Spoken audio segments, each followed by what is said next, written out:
With us. We'll start in just a minute. This is delightful. And this is the first out of 3 weeks that it hasn't been raining when we have been live streaming. So that's another first. Julius, hi. Good to have you here. Cheney, all right. The Lee Clark family is watching. This is very good news. I'm glad to see everybody's here. And I can see myself down there on the bottom doing my live stream thing. I can see that people are watching. This is terrific. The count has just gone up to 5. It is now on the hour, so let's begin. Good evening and welcome. I'm Reverend Jeff Snyder, and this is Beyond Loaves and Fishes, our live stream Bible study that's actually live streaming tonight. Had a little problem last week, but now we are underway. We're going to continue our discussion of the book of Esther.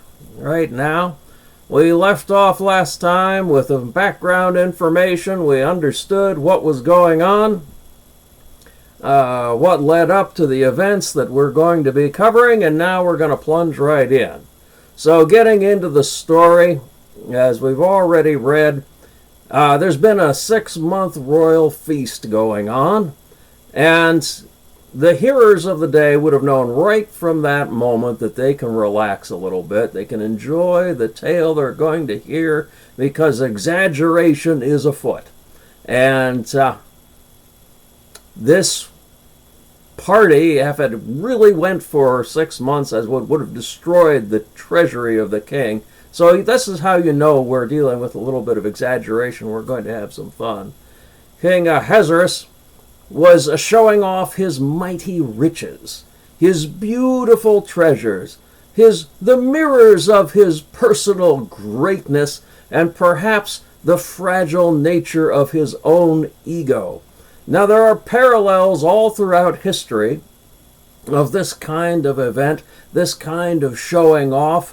One of the more interesting ones I ran across dealt with a king of an African tribe in the 1600s who was parading his wealth, including 100 European-style walking sticks that showed that he was a truly wealthy king. Now, you have to ask yourself how this was interpreted by the hearers and the readers of the day.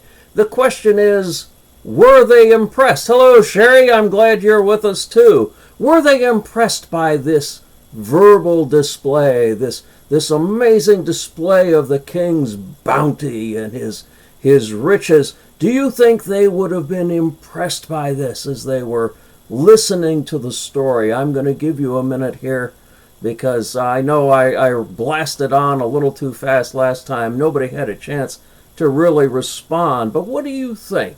Do you think the people went, ooh, this was an amazing king and he was very, very wealthy? All these things that he was doing. Well, wait a few more seconds. See if anybody wants to type something about that. No? All right. I will give you an answer then. No, they would not have been impressed by this. Not in the least. You see, this would have been seen as comedy back in the day. The showing your wealth on this level did not show off a leadership prowess. It actually was a sign of someone who was very foolish, which sort of puts all the car and jewelry and watch ads into a different light if you think about it today and how impressed people are by this gadget or that in the ads.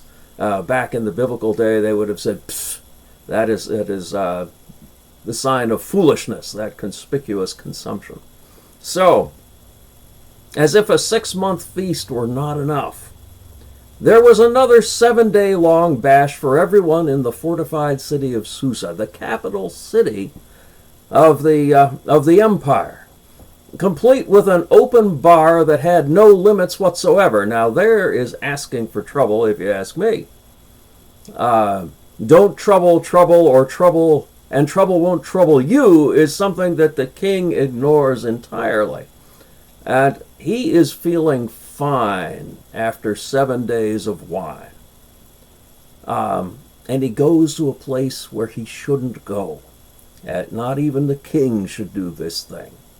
He orders his queen Vashti to make an appearance.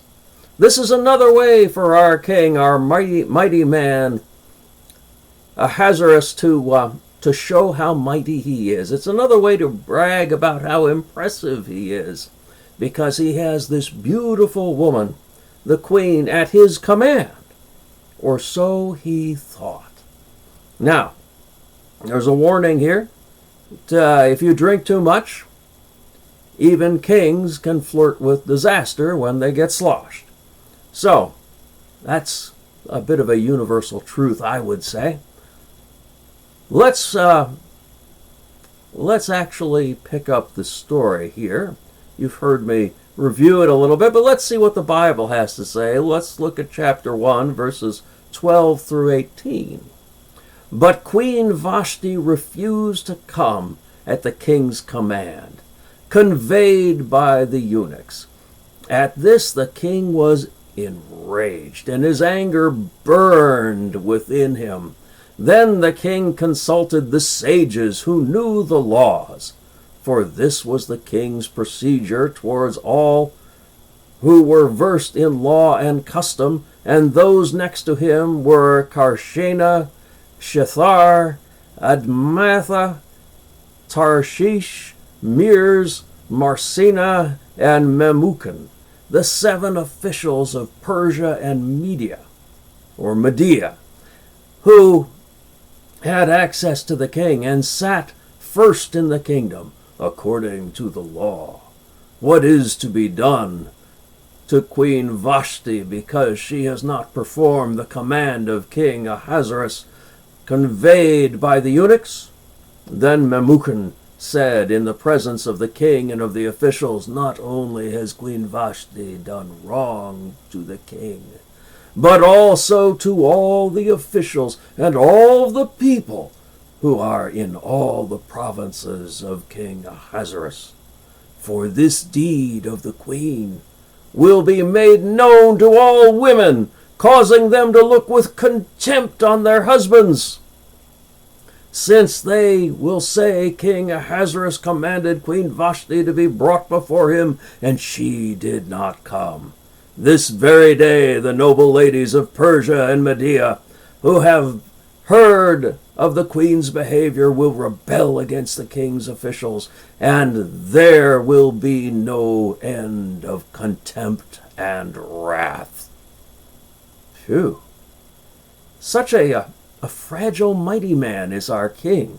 Remember, Ahasuerus is mighty man. That is what the translation was for the Hebrews.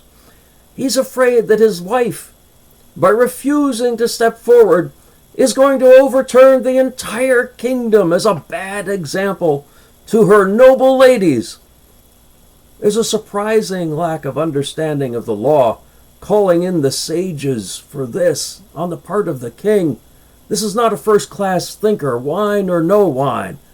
Sounds like a modern day, yes, could very well be, Lisa. Absolutely. So, this is great satire here. As the king's sages, who knew the law legalistically but without any sophistication in their use, they inflate this sad little domestic dispute, this wine-filled dispute, into a national crisis. And I think Lisa has already given us a modern parallel in perhaps our own presidency and amongst the people of the United States. It could be the case that but sometimes the legal folks step in where they should not, and things become a big mess, and this is what's happened here.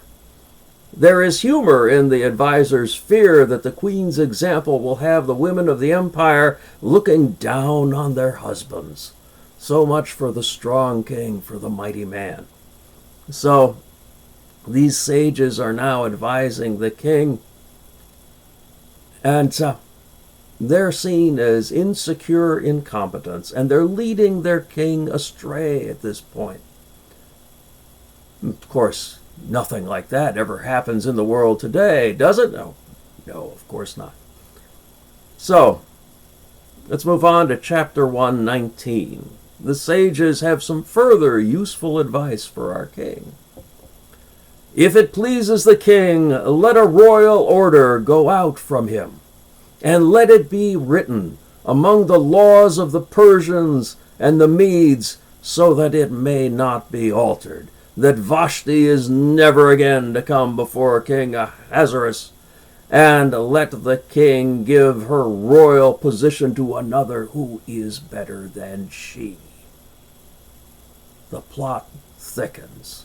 We have a that'll show her sort of moment going on here. And there's something really thorny going on here as well. You see, any decree that is written into law is completely unchangeable. This would be disastrous for the laws of the empire. It's a horrible way to govern.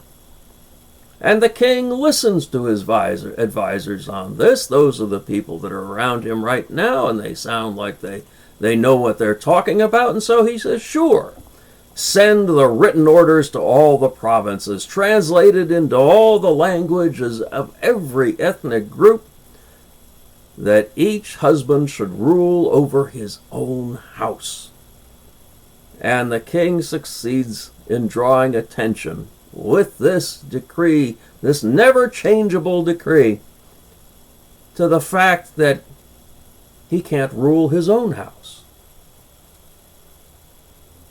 And for greater comic effect, his next wife, Esther, will rule over our mighty man, outwitting the king very neatly, more than once.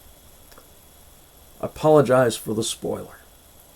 But that ends chapter 1 for us. This is an eventful first chapter, and we're going to begin chapter 2, and things are going to reach a new height for us. Chapter 2 begins once things have simmered down a bit. The king's servants have suggested selecting a new queen from a kingdom-wide search for beautiful women. I can see here the king's standards don't run terribly deep here. The king would then select the one that pleases him the most. It sounds like we have the original concept for The Bachelor a few thousand years earlier than the TV show. So the king liked the plan, and he decides to implement it. He's swayed again by his staff, and so let the games begin. We shift our focus to one of the heroes, Mordecai, a Jew in the fortified part of Susa. Unlike the king, Mordecai is nobody's fool. He is a diaspora Jew who lives by his wits. He also meets with his young cousin Esther, who Mordecai raised after her parents' death. Esther is beautiful, and she is swept up in the king's beauty patrol. Imagine a beauty patrol.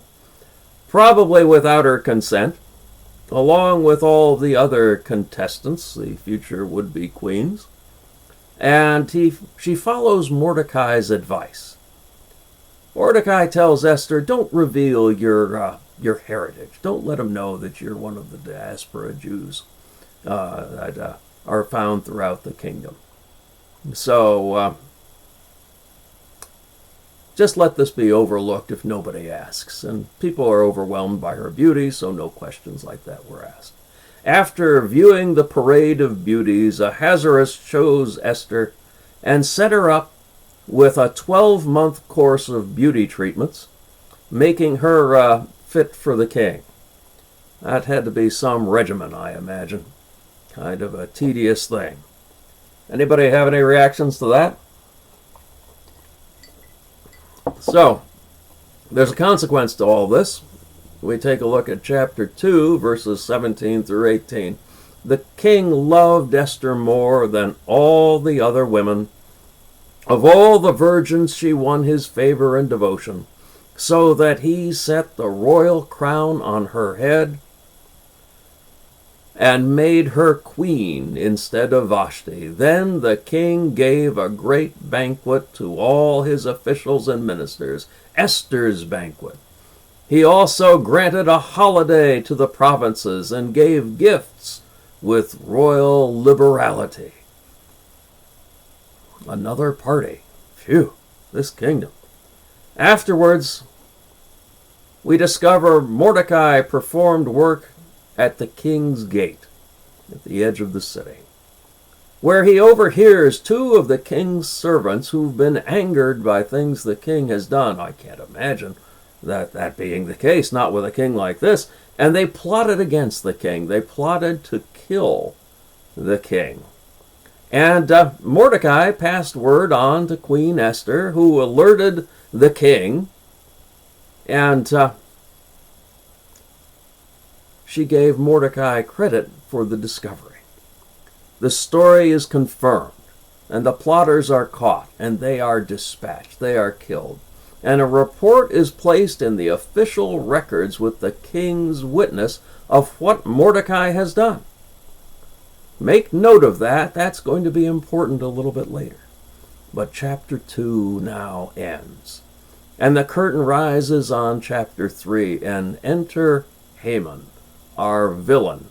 Go ahead and take a moment. This is like when Darth Vader shows up for the first time in the first Star Wars movie. Go ahead and boo. Boo, hiss. Haman. Chapter 3, verses 1 and 2. After these things, King Ahasuerus promoted Haman, son of Hammedatha, Hammedatha the Agagite, and advanced him and set him his seat above all the officials who were with him. And all the king's servants who were at the king's gate bowed down and did obeisance before Haman. Ah, good, Cherry. Boo, I like that. But for the king had so commanded concerning him. But Mordecai did not bow down or do obeisance. Uh-oh. And here things turn sour. The humor is more subtle here. There's a laughable trait. Haman he has an overinflated sense of his own importance. And that resonates well with our mighty man, the king. So, we can ask ourselves, was Haman promoted to the position that Mordecai deserved and had earned? Was Haman promoted due to family connections? It is left for the readers and hearers questioning how Mordecai had saved the king's life through Queen Esther, and what had this guy actually done? Why was he promoted? Why is he a big deal? And so a rivalry is now set in place. The king orders all the officials at the king's gate to bow before Haman, but Mordecai has refused. When other officials question Mordecai about his refusal to bow, he just states cryptically, "I am a Jew," as if that explains everything. It didn't really explain anything. Jews were forbidden to worship other gods, but there's no prohibition against being respectful and giving someone a bow, and they could deserve it. So, this keys into a bit of the fears about diaspora people. They're just not going to do what everybody else does. Don't you think? It's something that we'll see a little bit more of as we move along. While Mordecai may have been angry at Haman being promoted over him, that's plausible. If we dig a little deeper, we learn what the hearers and readers at the time knew that we don't. This would have been obvious to them, and it's not obvious to us, but I'll make it obvious. There was a historic friction between Haman's people and the Benjaminites, the Hebrew tribe Mordecai came from. We ask ourselves if we have ever met people who are at odds for any such reason or no reason at all. My people are angry at your people, therefore we can't like each other. You ever heard about that sort of thing? Family feud kind of moment? This feud was old. This feud had been around for a really long time. Haman descended from Agag, an Amalekite king who is mentioned in 1 Samuel 15, 8 through 9, as being spared from death by King Saul. Because he was the sparing act.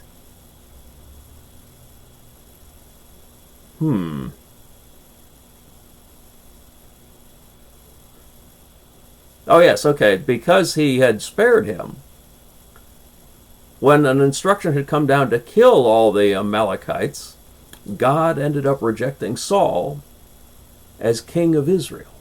Saul was a Benjaminite. So every generation since of that tribe has resented all the descendants of Agag because they got the king Saul booted off the throne. Hence, Mordecai doesn't bow to Haman. Maybe. That might be the reason. We see the reason here for not letting your anger, not letting the sun go down on your anger. Forgiving people before the day is done so that you don't end up in a situation like this. You don't have this kind of long-running feud where someday your descendants might be angry with each other, one family and another, and really no longer know why. That would be incredibly sad. We wouldn't want to go there. But for whatever reason, once Haman learned that Mordecai wouldn't bow to him, he resolved that he was going to kill Mordecai. But he wasn't going to stop there. He was going to kill all the Jews under King Ahasuerus' rule. Now this guy's got a fragile ego of monumental proportions. This is ridiculous. What does it say to us today about the logic of blood feuds or the wisdom of holding old grudges? Anybody care to respond to that? Is it a good decision to hold a grudge against someone else? I'll give you a minute. Because after this, we're going to bring the plot to a boil. Anybody think of any modern examples of families who've been in feuds with each other? Something other than mountain men of old? Hatfields and McCoys, I think. All right. We'll move on. The plot is now going to come to a boil. Haman goes to the king, and he says in chapter 3, verses 8 through 9, response. Innocent people suffer indeed when these blood feuds come up. That's one of those family feuds that continues on and on. No one even knows why. If it doesn't make any sense, yes, Cheney, I thoroughly agree, and Sherry, it helps explain why Mordecai withheld Esther's true heritage. It does indeed. That's a good point. Thank you very much for that. All of them are good points, but yeah, that provides another reason to withhold Esther's true background. And now in chapter 3, verses 8 through 9, then Haman came to King Ahasuerus. There is a certain people scattered and separated among the people in all the provinces of your kingdom. Their laws are different from those of every other people, and they do not keep the king's laws. So that it is not appropriate for the king to tolerate them. If it pleases the king, let a decree be issued for their destruction, and I will pay 10,000 talents of silver into the hands of those who have charge of the king's business, so that they may put it into the king's treasuries. Well, the plot has definitely thickened. Queen Vashti had rejected the king's summon, therefore every woman in the kingdom will be a threat. Mordecai disrespects Haman, not following a single order by the king, just that one order. Therefore all Jews will do the same. Both have stated that the threat will destabilize all of the kingdom. Does this king actually have any confidence at all in his ability to rule? I don't think so. It certainly doesn't seem like it, and it wouldn't have seemed like it to the hearers. Haman implies that all Jews will refuse to follow the king's law, when only one has actually done so. Lisa's right, many families are at odds because of things that happened generations ago. And they're not even sure of the facts. And that is a true tragedy when we can't put our grudges aside, as the Bible tells us to do. So, Haman's implication there that all of the foreigners in your kingdom, all the immigrants, will not follow your orders. They must be removed because they will be a disruptive force. Now, we don't hear anything like that today, do we? We don't about immigrants, about refugees, about diaspora people who have been forced to move from one place to another? No. Does this say anything to us about fact-checking today? The king just assumes that this is absolutely true. Haman's giving him the real scoop. So, does it suggest something about bigotry in the world today? One person of a group responds negatively, therefore all of the people of that group are going to respond that way. If you've had one bad experience from somebody of one particular group, everybody of that group is going to be tainted in your eyes. It's rank bigotry. It's tragic and it's foolish. So, Haman requests that the royal edict goes down, ordering the destructions of the Jews. And he sweetens the deal by promising a large donation to the king's treasuries, which would have been pretty well tapped from all the partying that they've done. But the exaggeration is moving on again here, because the amount that Haman is willing to offer up would have been the equivalent of the annual tribute payments for the entire empire of the king. This is serious comic exaggeration at foot again. Perhaps also about how a statement about how politicians line their pockets and can be bought for a particularly good price. That 10,000 talents today would be the equivalent of hundreds of millions of US dollars. So, apparently, this king sways to the will of convincing speakers. And he doesn't even take any time to do any analysis. He doesn't go and ask anything of those sages that he was fond of speaking with before.